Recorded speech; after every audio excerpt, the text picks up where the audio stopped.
The wind that blew through this gallery of caverns was always bitter cold. Lacking anything that could suffer frostbite, neither of them were bothered by the chill. On the contrary, Flowey savored every small scrap of sensation he could get, angling his face into the breeze to feel the prickle of minute ice crystals against his petals. An hour or so of pointless but amusing chatter had lapsed into a comfortable silence. Papyrus reclined in the snow, contentedly gazing up at the stars on the distant ceiling. He wasn't one to relax like this often, unlike his worthless slug of a brother. But at this time of night, even he started to slow down. Flowey took the time to appreciate it. Any event that was even slightly unusual was a treasure to him. Papyrus was his favorite toy. He was one of the only monsters who wasn't afraid of or unsettled by Flowey. It simply didn't occur to him to be frightened, and he was one of the few who could actually hold Flowey's interest for any length of time. The sentry was endearingly stupid and narcissistic in a harmless sort of way. He was also kind and merciful to an absolute fault, and needy as all hell. It was an interesting set of variables. They'd become friends in dozens of timelines now, not that that was an accomplishment on Flowey's part. Papyrus leapt at any scrap of affection like a starving man. Sometime, Flowey would have to figure out why that was, but it was low on his list of curiosities at the moment. Right now, it was simply amusing and useful, like the skeleton himself. Generally speaking, Papyrus served as a break from Flowey's heavier experimentation, a palate cleanser of sorts. That routine was starting to get a bit stale, unfortunately, and as they enjoyed the night air together, Flowey went over some options in his head. It wouldn't do to get too extreme right at the start, or anything to follow would feel anticlimactic.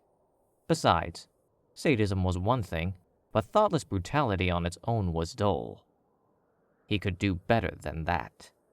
The real deal was seeing how far he could push a personality off the rails. To see how much he could disorient them. To see just how much it took to flip the switch. To take someone apart, learn how they worked on the most intimate level possible, and then rewire them any way he wanted. Some monsters were easy to remake into all sorts of cool toys.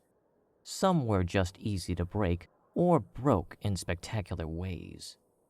He was curious to find out which kind Papyrus would be. He didn't have a long play worked out quite yet, but he felt like whetting his appetite. There was nothing but time to refine his methods. This go-round would be just the warm-up for later projects.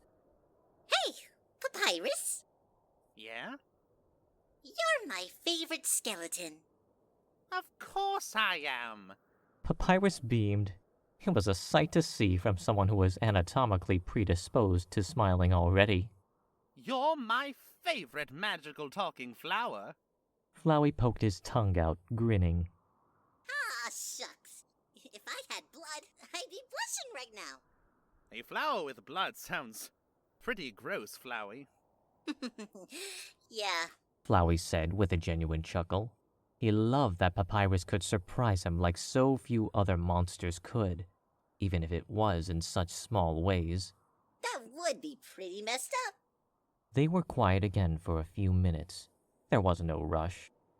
Finally, at what Flowey judged to be the proper moment, he spoke.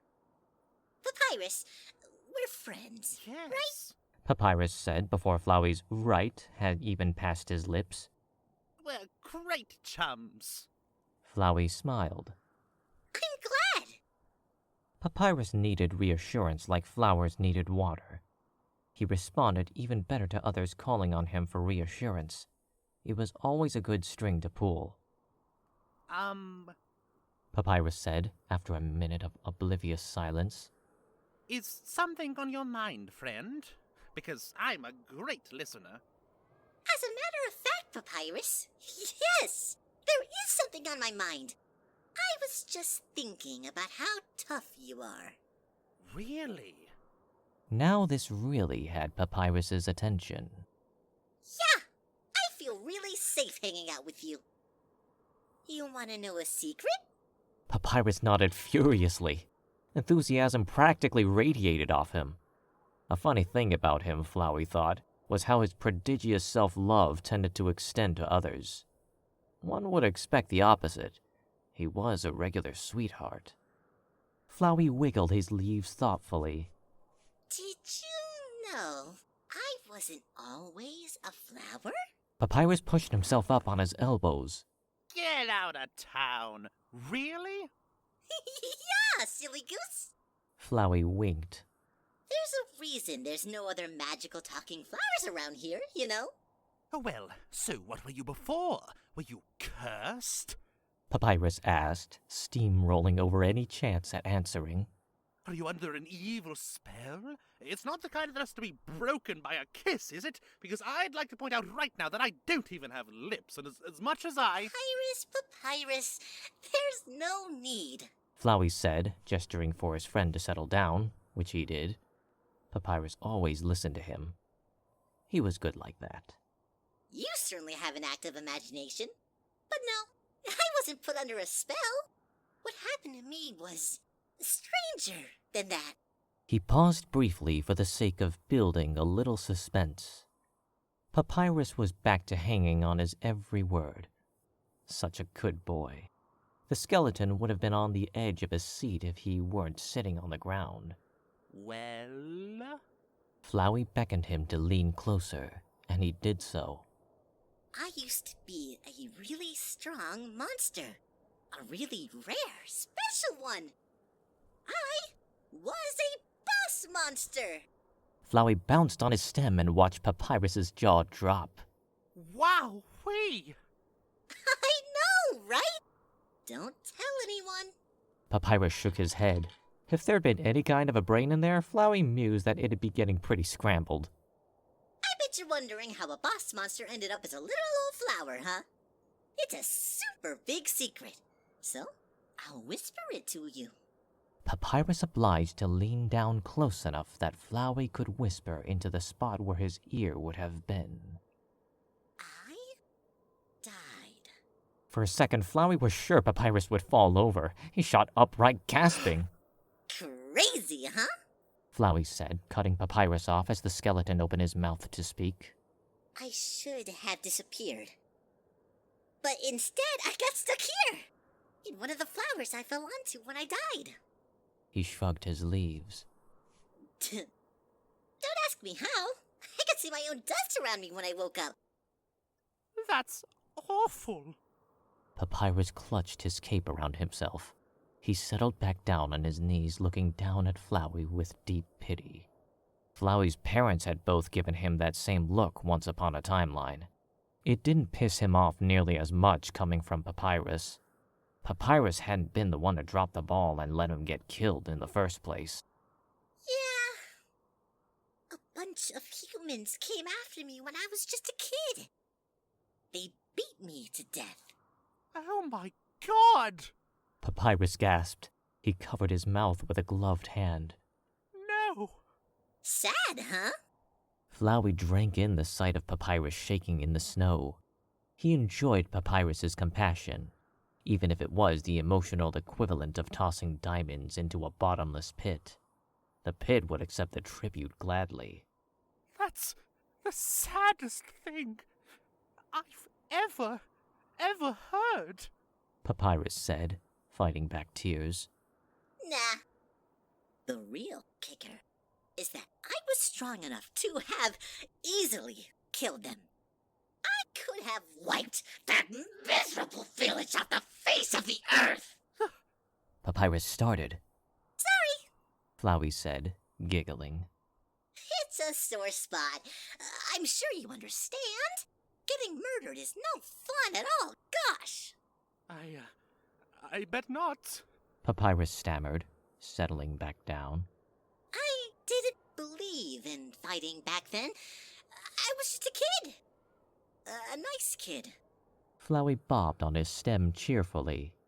You weren't born yet, but I bet if you'd been there with me, you'd have protected me for sure. Papyrus straightened his back. Absolutely.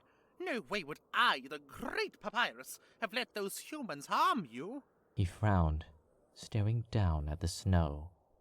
How could they have done something so terrible to a child? The world is a cruel, cold place, Papyrus. It's kill or be killed out there, you know?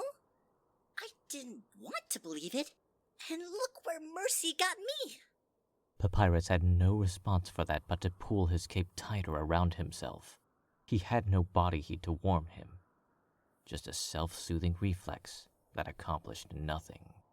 You always pull your punches too. I don't know how strong you are for sure. Could you really have saved me? He dropped his placid smile. Could you have killed them? Or would you have made the same mistake I did?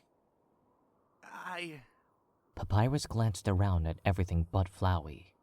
At least he had enough awareness to know this much about himself.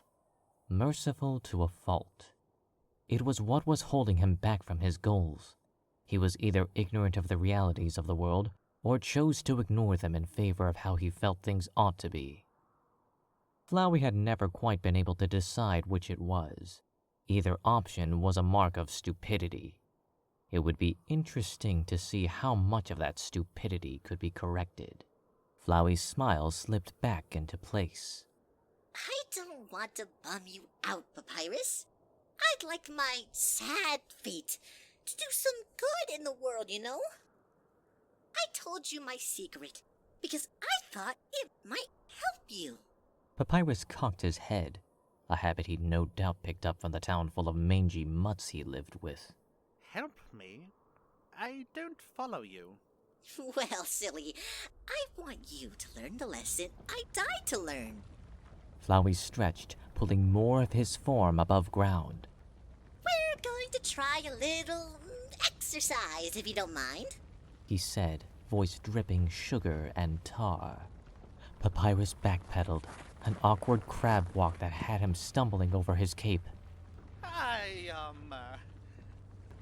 think I mind. A lot. If it's all the same to you. Flowey ignored his protests. It felt good to get more of himself out in the open. He hadn't indulged in a while. I'm going to attack you, Papyrus. His stem creaked as he flexed some of the stiffness out of it. For real. And I want you to fight me. I want you to fight me for real. I want to see what you can do when you don't pull your punches. While he was talking, Papyrus managed to stumble to his feet. He was trembling. I don't want to fight you. He said. He was tall, but he now had to crane his neck up to meet Flowey's eyes. He took a step back, hands raised in supplication. I know you don't, friend. But if you don't, then I'll have to find another way to teach you the lesson. He stretched a few handy roots out of the ground.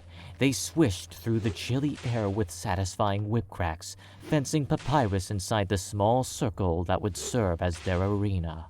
Now, I know the great Papyrus wouldn't dream of running away like a coward, would he? That would disappoint me. Papyrus was shaking so badly Flowey could hear him rattling. Please, don't. We're friends. Aren't we? Of course we are, you silly goose. You are my favorite, after all. Flowey prepared his first attack, his favored ring of bullets coalescing around them. Now, are you ready to fight like your life depends on it? Because guess what? His grin split his face wide, showing teeth. It does. That did the trick at last. Papyrus dropped unthinkingly into a defensive stance, raising a hand wreathed in the blue will-o-wisp flame of his magic. Good boy. Flowey crowed, and then he lunged.